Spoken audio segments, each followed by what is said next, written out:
गोष्टीच्या कट्ट्यामध्ये आज ऐकणार आहे उंदीर आणि वडाची फळे. एक जंगल होतं. त्या जंगलात एक वडाचं झाड होतं.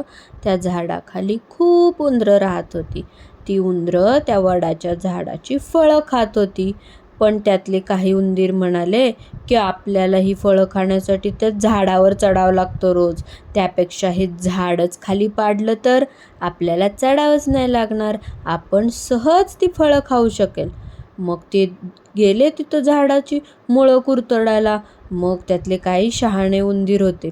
ते म्हणाले, अरे तुम्ही जर ह्या झाडाची मुळंच कुरतडून टाकली, हे झाड जर खाली पाडलं तर ह्याला जी रोज नवी ताजी फळं येतात ती फळं येतील का? हे झाड मरून जाईल. मग असं आपण करू नाही शकत. गोष्टीचं तात्पर्य आहे, कोणत्याही गोष्टीचा परिणाम काय होईल याचा दूरवर विचार केला पाहिजे. गोष्ट आवडली असेल तर लाईक करा, चॅनल सबस्क्राईब करा. थँक्यू.